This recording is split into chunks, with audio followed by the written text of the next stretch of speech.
প্রিয় অষ্টম শ্রেণীর ছাত্রছাত্রীরা, তো তোমাদের দেখো গত বছরের প্রশ্নপত্রগুলো নিয়ে আমি আলোচনা করব। তো অনেকেই কমেন্টে লিখেছো গত বছরে কেমন প্রশ্ন ছিল, এবছর কেমন হবে সেগুলো নিয়ে আলোচনা করতে। তো দেখো এই প্রশ্নগুলো এবছরও আসবে, এখান থেকে কমন আসবে। এবছর জানো তোমরা 50 নম্বরের পরীক্ষা এবং 1.5 ঘন্টার সময়। গত বছর যেটা 25 নম্বর ছিল, অর্ধেক ছিল, এটা ডবল হয়ে গেছে।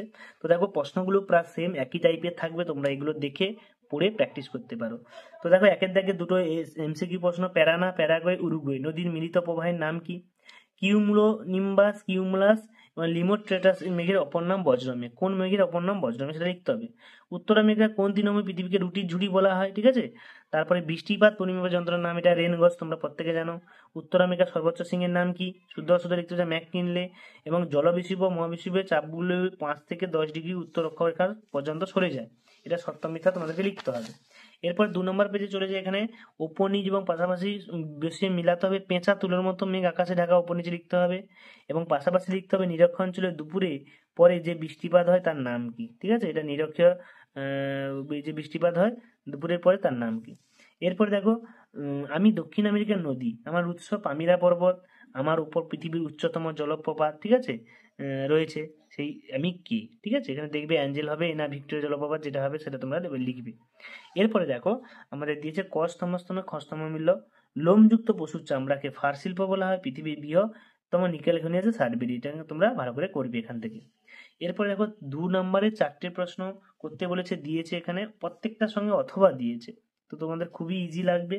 তো এখানেও দিয়েছে, এই পেজেও দিয়েছে। কি কি প্রশ্ন দিয়েছে দেখো, যেটা যেটা ইম্পর্টেন্ট প্রশ্ন, প্রতীব ঘূর্ণবাদ এবং ঘূর্ণবাদের মধ্যে পার্থক্য খুবই ইম্পর্টেন্ট। উপত্যকা বায়ু এবং অ্যানাবেটিক বায়ুর মধ্যে পার্থক্য, মানে এটা ক্যাটাবেটিক বা আচ্ছা, উপত্যকা বায়ু অ্যানাবেটিক বায়ুর প্রবাহের কারণটা উল্লেখ করতে বলেছে। প্রতিবাদ ও অনুবাদ ঢালের মধ্যে পার্থক্য। কুয়াশা কি? একে অধঃক্ষেপণ বলা যায় কি এবং কেন যায় না, কেন ব্যাখ্যা করো।